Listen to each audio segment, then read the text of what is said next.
আমি নিজে না খাইয়া তোর পাতে আমি মাছের টুকরাটা দিয়ে দিস। শুধু আসই না, এমনও সময় গেছে রে সুলতান, আমি আমার পাতে যে ভাতগুলো ছিল আমার বাগের সব ভাতগুলো করে দিয়া দিতাম। এ যুবক তাকে দেখো, অনেক মুরব্বীদের চোখে পানি চলে আসছে। রাত্র গভীর হয়ে গেছে, তুই ফুটার চোখের পানি ছেড়ে কান্না করে মেরে বাবা। এখন কান্নার সময় তওবা করব, আল্লাহ তওবা কবুল করে নিবে, তুই ফুটার চোখের পানি ছেড়ে দিবেন। মুসলমান, মার জন্য যদি আপনি আপনার শরীরের চামড়া কাইটা জুতা বানায় দেন, তারপর মার ঋণ পরিশোধ হইত না। আজকে পাশে কবরস্থান, মোল্লাবাড়ির কবরস্থান, মির্জাবাড়ির কবরস্থান, কত জনের মা বাবা এই কবরস্থানে ঘুমায়। অনেকের মা বাবা কবর থেকে ডাকের সন্তান। একটা সময় তোমাদের মতো আমি এইভাবে বসবাস করতাম। আজকে তাকায়া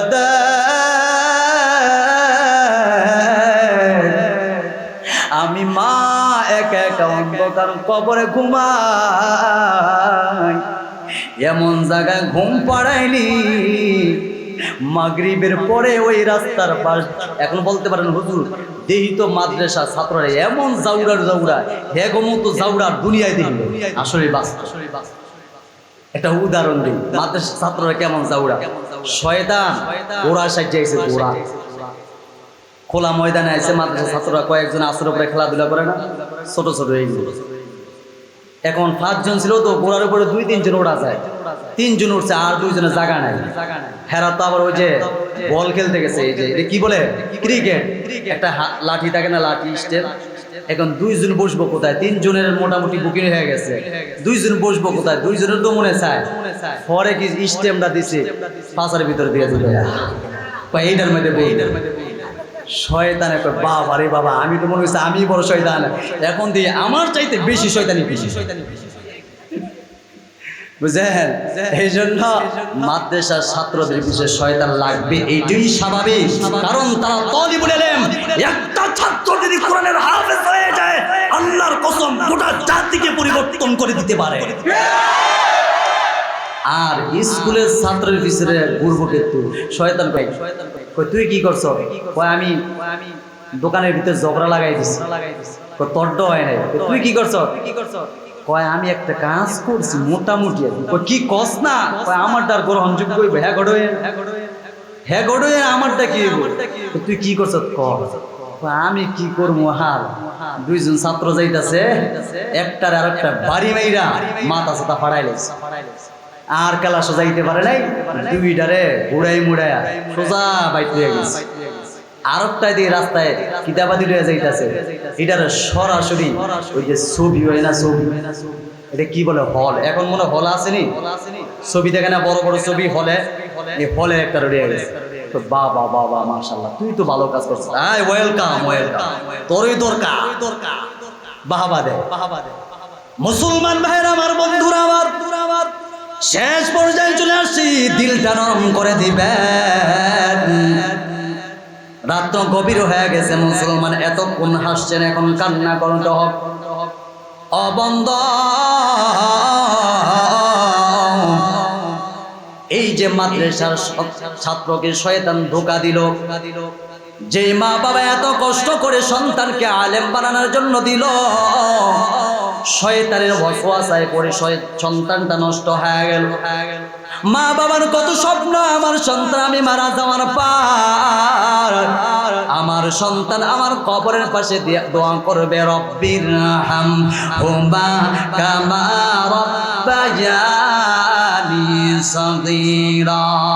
মুহাব্বতের সাথে চিল্লায় আওয়াজ দিয়ে বলেন, রব্বির হামহুমা কামা রাব্বায়ানি সগীরা।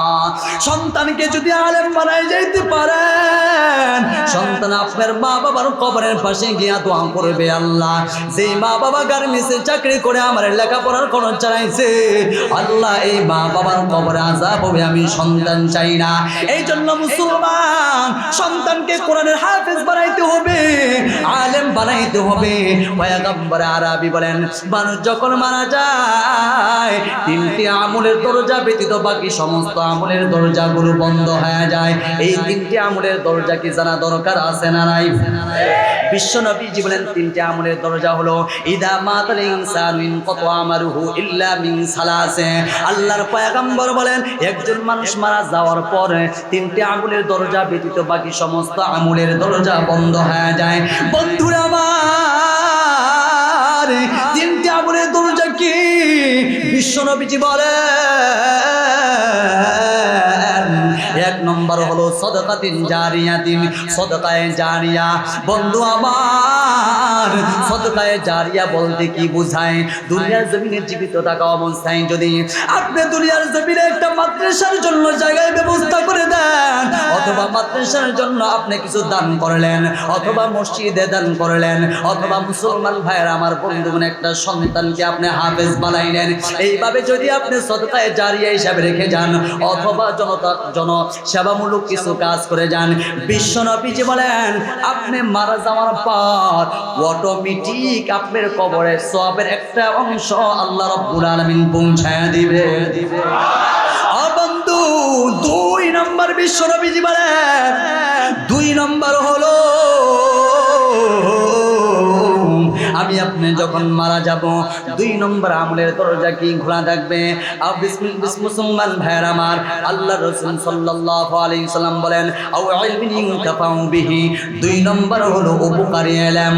অর্থাৎ আপনি যদি একজন মাদ্রাসার ছাত্রকে কোরআনের হাফেজ বানান অথবা সহযোগিতা করেন মুসলমান ভাইয়ের আমার, অথবা আপনি নিজেই পড়াইলেন, বিশ্ব নবীজি বলেন মারা যাইতে দেরি হবে, আল্লাহ রাব্বুল আলামিন সওয়াবের একটা অংশ ওই ব্যক্তির আমলনামায় পৌঁছাই দিয়ে দেরি হবে না।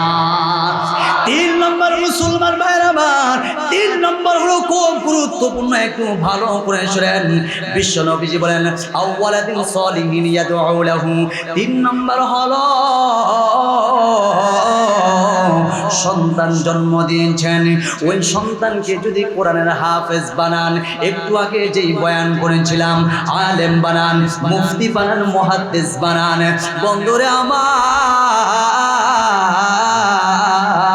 আল্লাহর পয়গম্বর বলেন এই সন্তানটা আলেম হইল, হাফেজ হইল, আপনি মারা যাওয়ার পর সন্তান আপনার কবরের পাশে গিয়া দোয়া করব, আল্লাহ যেই মা আমার জন্য ঠিক মতো খানা খাইলা,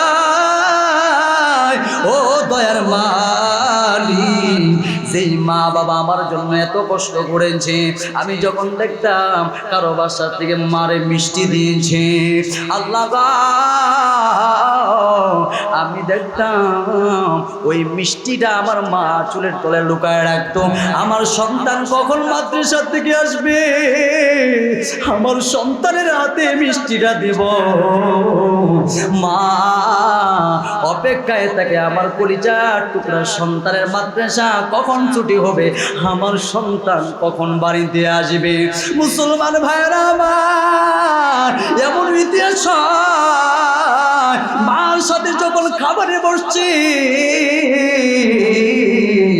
দেখতাম মাছটা তিনটা টুকরা করেছে, আমরা দুই ভাই আব্বার জন্য চারটা টুকরা করলো, আমার জন্য একটা, ছোট ভাইয়ের জন্য একটা, আব্বার জন্য একটা, মার জন্য একটা। আমি যখন মাদ্রাসা থেকে আসতাম মায়ে যখন খাবারে দিত মাছটা ভালো লাগতো, ছোট ভাইটা ডাক দিয়ে করে মা গো মাছটা তো ভালোই লাগছে আর একটা দিবানি, দেখতাম মার পাতে যেই বাগে যেই মাছটা ছিল এই মাছটা তুলে এনে সন্তানকে দিয়ে দিছি। মারে প্রশ্ন করতাম মা গো সারাদিন ক্ষুধার্ত অবস্থায় ছিলাম, এ মা তুমি মাছের টুকরাটা খাইলা না? মা ডাক দিয়ে কোন সন্তান রে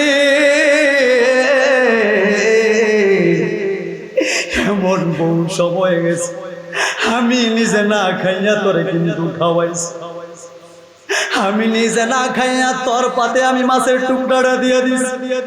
শুধু আজই না, এমনও সময় গেছে রে সুলতান, আমি আমার পাতে যে ভাতগুলো ছিল আমার বাগের সব ভাতগুলো করে দিয়া দিতাম। এ যুবক তাকে দেখো, অনেক মুরব্বীদের চোখে পানি চলে আসছে, রাত্র গভীর হয়ে গেছে, তুই ফুটার চোখের পানি ছেড়ে কান্না করে মেরে বাবা। এখন কান্নার সময় তওবা করব, আল্লাহ তওবা কবুল করে নিবে, তুই ফুটার চোখের পানি ছেড়ে দিবেন। মুসলমান,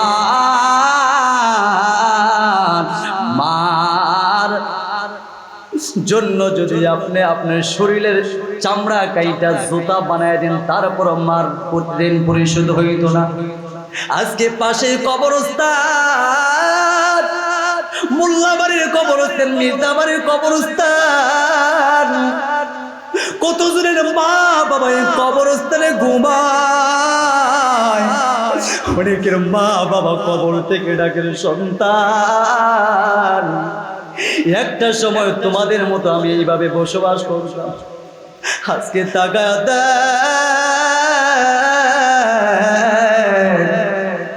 আমি মা একা একা অন্ধকার কবরে ঘুমাই,